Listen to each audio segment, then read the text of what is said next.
चलिए, नमस्ते आशुतोष सर की तरफ से। और हम उम्मीद कर रहे होंगे कि आप लोग स्वस्थ होंगे, सुरक्षित होंगे और एक नई उम्मीद के साथ, एक नए विश्वास के साथ आप तैयारी कर रहे होंगे। चलिए, तो आज हम जो आपके सामने कुछ जो टॉपिक रखने जा रहे हैं वो कुछ वैसे टॉपिक है जो बीपीएससी के लिहाज से काफ़ी इम्पोर्टेंट है। तो इस पे देखा जाएगा कि वैसे कौन कौन से टॉपिक हैं। आज हम कुछ 3-4 टॉपिक आपके सामने रखेंगे और फिर हम उस पर बात करेंगे। उसी तरह आपको फिर 3-4 टॉपिक कर करके हम आपके सामने रखेंगे कि वहाँ से क्वेश्चन आने की पॉसिबिलिटी जो होती है वो लगभग 99% से ज़्यादा होती है। इस चीज़ को ध्यान रखिएगा। तो देखेंगे पहला टॉपिक जो सबसे ज़्यादा इम्पोर्टेंट है कि बीपीएससी के लिहाज से कि कहाँ से क्वेश्चन पूछा जाता है। तो सबसे पहले देखेंगे बौद्ध धर्म। अब इस बौद्ध धर्म में, बौद्ध धर्म से क्वेश्चन इम्पोर्टेंट है।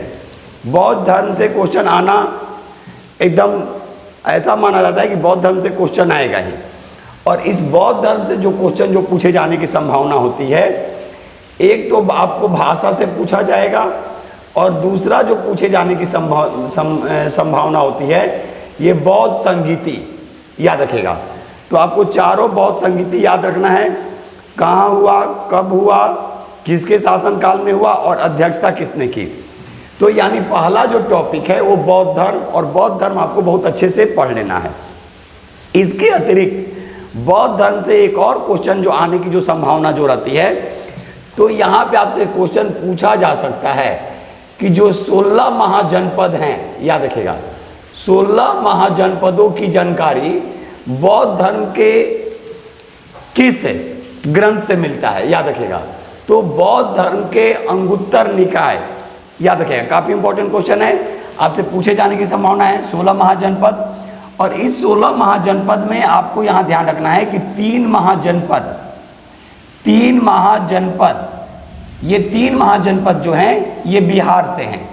ये 3 महाजनपद जो हैं वो बिहार में थे, तो उसको भी आपको ध्यान रखना है।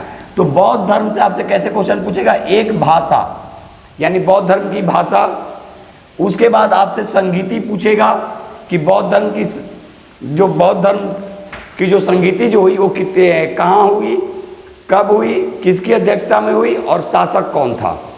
इसके अतिरिक्त जो पूछेगा कि 16 महाजनपदों की जो जानकारी जो मिलती है वो बौद्ध धर्म के किस ग्रंथ से मिलती है, तो वो है अंगुत्तर निकाय। और 16 महाजनपद में बिहार में कितने महाजनपद और उसके नाम और राजधानी। तो ये पहला टॉपिक हम आपके सामने रखे। फिर विस्तार से इस पे बात करेंगे और भी गौतम बुद्ध से रिलेटेड होगा, तो गौतम बुद्ध से भी इस पे क्वेश्चन पूछे जाने की संभावना है कि महिलाओं को उन्होंने प्रवेश की अनुमति कहाँ पे दी, तो अशोक ने कहाँ कहाँ कर माफ़ किया या कर की दर को घटाया। तो ये सभी चीज़ें आपसे पूछे जाने की संभावना होती है, लेकिन जो हमने उम्मीद रखा इस पे। इसके अतिरिक्त जो सबसे इम्पोर्टेंट है, ध्यान रखिएगा, ये है सिंधु घाटी की सभ्यता। याद रखिएगा। तो सिंधु घाटी की सभ्यता में हम बार बार बोलते हैं कि एक क्वेश्चन जो आने की जो संभावना होती है वो है लोथल। याद रखिएगा, आपसे पूछा जा सकता है। देखिए, ये प्रमुख बंदरगाह था, सिंधु घाटी सभ्यता का प्रमुख बंदरगाह लोथल था।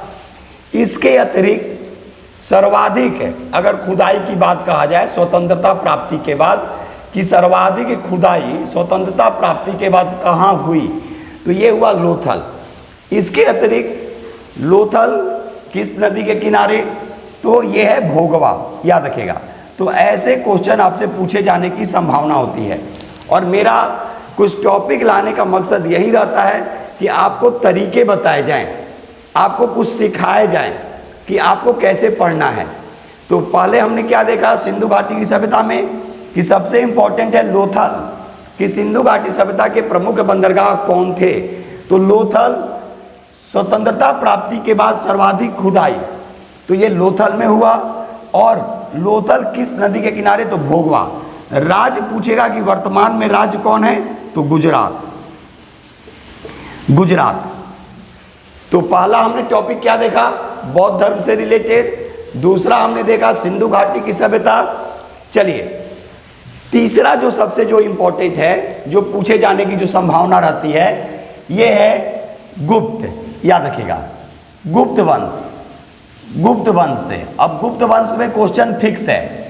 सबसे पहले आपसे पूछा जाएगा कि नालंदा विश्वविद्यालय की स्थापना किसने किया। तो नालंदा विश्वविद्यालय को जो बनाया था ये कुमार गुप्त, याद रखिएगा कुमार गुप्त के द्वारा बनवाया गया था। ठीक है, अब इसमें यही क्वेश्चन पूछा जाएगा कि नालंदा विश्वविद्यालय को तो बनाया कुमार गुप्त, लेकिन ध्वस्त किसने किया, तो बख्तियार खिलजी।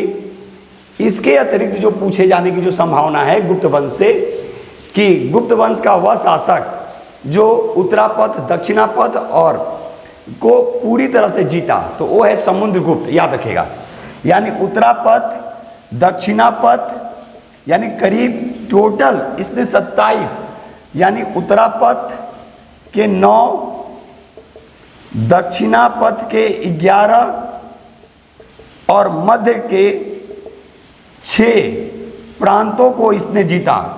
किसने जीता, तो समुद्रगुप्त ने।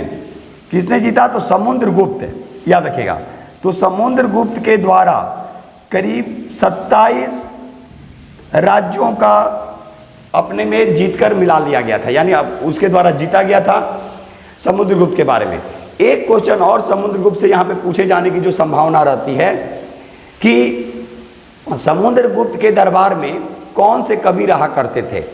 तो समुद्रगुप्त के दरबार में जो कवि रहते थे वो हरिसेन। याद रखिएगा, तो प्रयाग प्रशस्ति के लेखक आपसे पूछे जाने की संभावना है कि प्रयाग प्रशस्ति, याद रखिएगा प्रयाग प्रशस्ति के लेखक हरिसेन किसके दरबार में रहा करते थे। तो प्रयाग प्रशस्ति के लेखक हरिसेन, याद रखिएगा, तो प्रयाग प्रशस्ति के लेखक हरिसेन जो रहा करते थे वो समुद्रगुप्त के दरबार में रहा करते थे। तो ये हम आपके सामने 3 टॉपिक रखे, उसे क्वेश्चन कहाँ से आने की संभावना रहती है इस पे बात किए। इस तरह से अगर आपको अगर वीडियो चाहिए, ऐसे अगर आप लोग को कुछ है और भी कि सर इसी तरह से लाया जाए, तो आप ज़रूर कमेंट्स करेंगे। इसको हम अच्छे तरीके से और भी विस्तार तरीके से आपके सामने रखने का प्रयास करेंगे, और जो टॉपिक बाय टॉपिक चल रहा है उसको भी हम रखेंगे। इसके अतिरिक्त अगला जो वीडियो हम आपके सामने जो बनाने जा रहे हैं, वो एक बार फिर जो इम्पोर्टेंट क्वेश्चन है जून का प्रतियोगिता दर्पण का, उसका हम आपके सामने वीडियो रखेंगे। लेकिन इस पे ज़रूर आप लोग कमेंट्स करेंगे कि अगर इस तरह से आपको कनेक्टिंग चाहिए, कुछ इम्पोर्टेंट टॉपिक्स चाहिए, कुछ इम्पोर्टेंट क्वेश्चन चाहिए, तो आप हमें ज़रूर कमेंट्स करेंगे। अगर आप कमेंट्स करते हैं तो मेरा उत्साह बढ़ता है, मेरी उम्मीदें बढ़ती हैं, मेरे विश्वास बढ़ते हैं कि नहीं हम सही रास्ते पे जाकर वीडियो बना रहे हैं, आप लोग के सामने रख रहे हैं, जो आपके लिए फ्रूटफुल होगा। तो चलिए इसी उम्मीद के साथ बहुत जल्द आपके सामने करंट अफेयर्स लेकर आशुतोष सर आएंगे। तब तक इस वीडियो को देखते रहिए, लाइक कीजिए, सब्सक्राइब कीजिए, शेयर कीजिए, ताकि दूर दराज के गाँव में बैठे जो बच्चे हैं उनको भी बेनिफिट मिल सके। तो चलिए इसी उम्मीद के साथ आशुतोष सर को विदा दीजिए। भारत माता की जय।